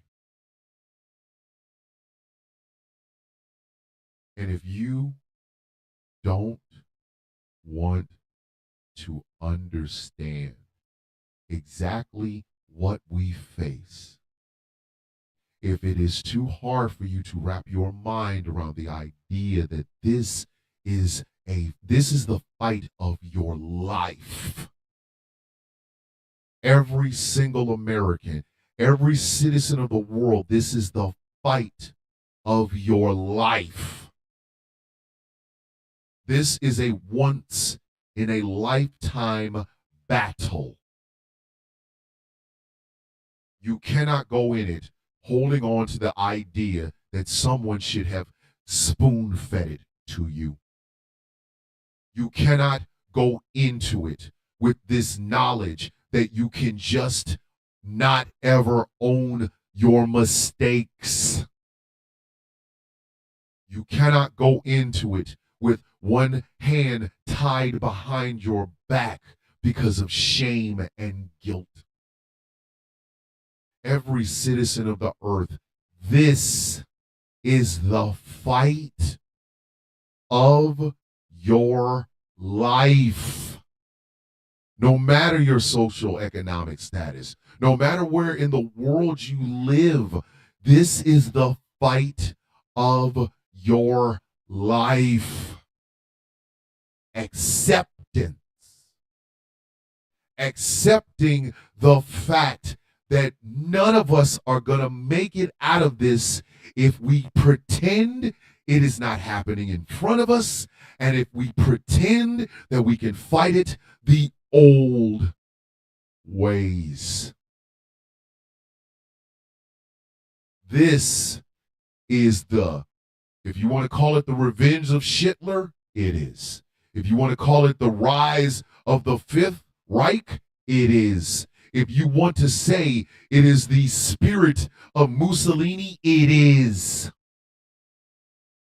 This country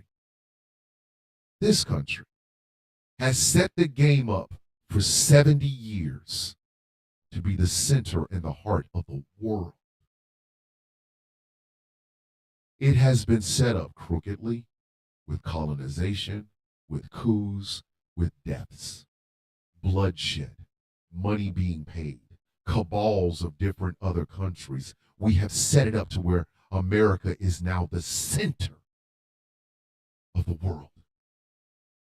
And it is being led by some of the most incompetent, evil human beings on the planet. What do you think the result is going to be? If you're in the UK and you think this can't affect you, you're lying. If you are in France and you think this can't affect you, you're lying. If you are in Japan and you think this can't affect you, you're lying. If you're in China and you think this can't affect you, you are lying. The center of the world is being ran by someone who is a narcissistic, felonious human being and his cronies that are trying their damnedest to weaken the United States while enriching others. And then they're coming for you. You think this Greenland talk is just talk? There are precious minerals in Greenland. You don't think they won't bleed for that? You don't think that Canada is not ready to fight? You don't think they ain't ready to fight? Because that's territory. Mexico would be next. And then the United States would engulf the entirety of the North American continent. You don't think the Congo, the Sudan, the fights in Ethiopia and Rwanda, you don't think they won't get worse? There are natural resources over there. That's business, baby. That's that dough, that cheese, that cheddar, that power. And they will take it. They will take it. You don't think that the idea of turning Gaza into the Riviera of the Middle East is not about power? It's a foothold, a protection for a far-right regime under Benjamin Netanyahu, and he would sacrifice every Jewish person in America and on the face of the earth to stay in power. Now you got a pit bull right off in your country that is well ready to tear everything and anyone down that stands in your way. Because that's money, baby. You don't think it won't touch your country? You are lying to yourself. And now, the United States Army just told you exactly what kind of mentality they have. It is white people. It is the reversal of the birth dearth. It is the reversal of the minority majority. It ain't happening under their watch. They have a nuclear arsenal and a madman sitting at the desk at the Resolute desk in the White House right now. Right now. We will force whiteness back into power. That's what they're thinking. It will be white men. White women will be brood mares. And the rest of us will know our role, not just here in America, the planet. The planet. And if you don't think it won't affect you in China, if you don't think it won't affect you in Saudi Arabia, if you don't think it won't affect you in Syria, you are out of your goddamn mind. They're going to come for you just like they're trying to come for us. So every day I say my existence is resistance. I don't say it because it's cool. I don't say it because it's a slogan. I say it because it is my mentality. It is exactly what made me want to be a soldier.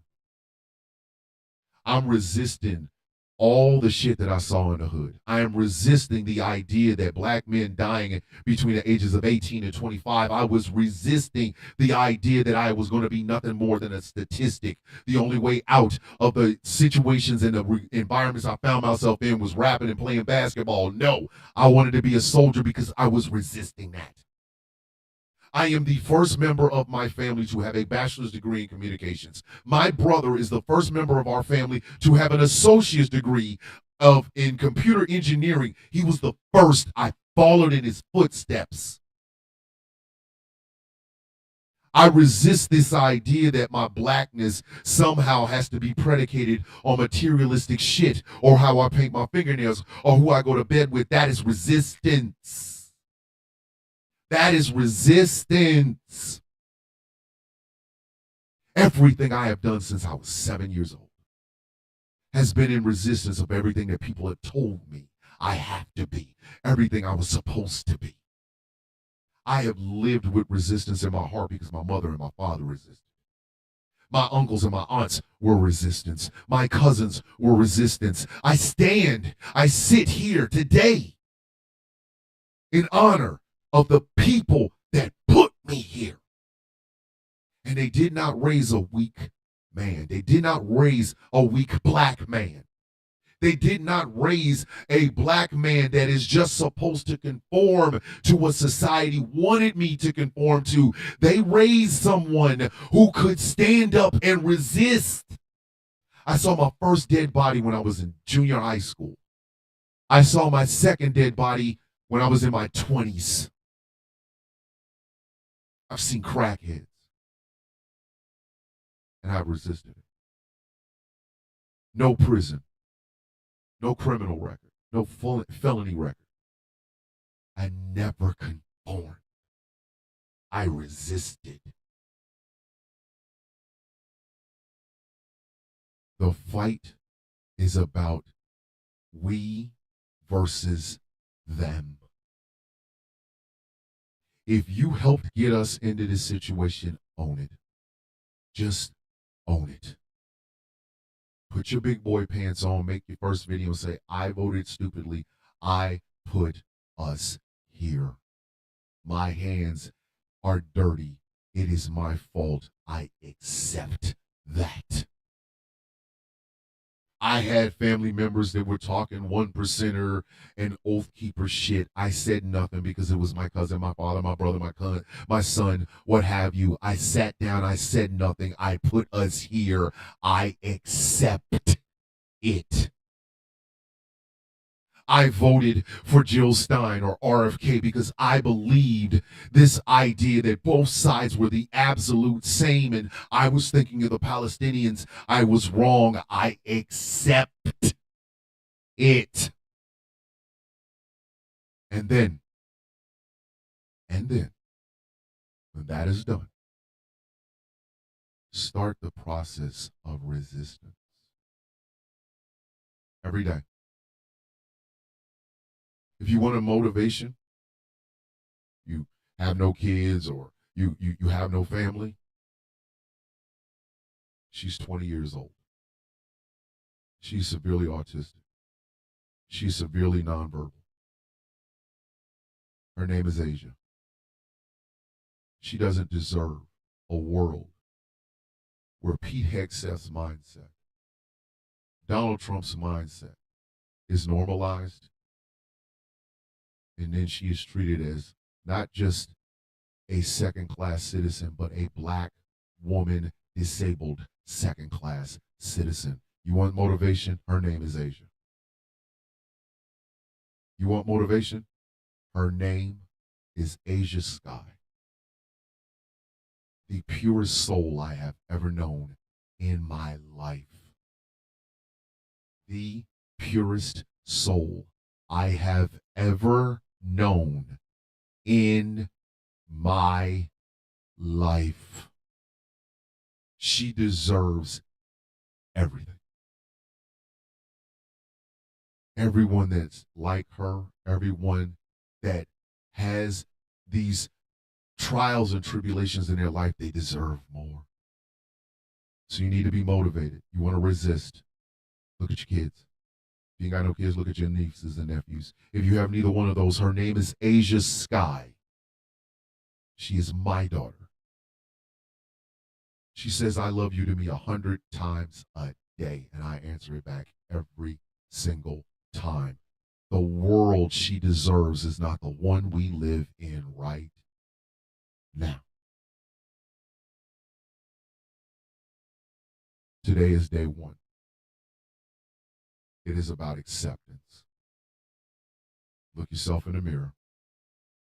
If you tried to fight it, accept that. If you didn't, accept that too. And then start to resist. Wherever you can, resist.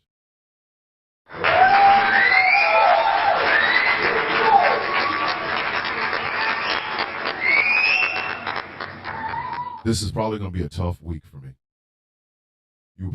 I will try my damnedest to give you guys some frivolity. I promise you I will, but this week is probably going to be a rough week for me. It probably is. Because I'm not going to do this anymore. I can't. I cannot. Too busted. I understand. It's time to get up. It's time to get up. It is time to get up. You got to get up off that mat, man. You got to get up off that mat. You got to. These people punched us in the mouth. Fine. Get up. Get up. Yes, resting is resisting. If you know right now this is a fight you cannot tackle because your soul is drained and it just hurts, do that. Resistance can be rest. I ain't playing with y'all. You can do that. But you have to accept where we are.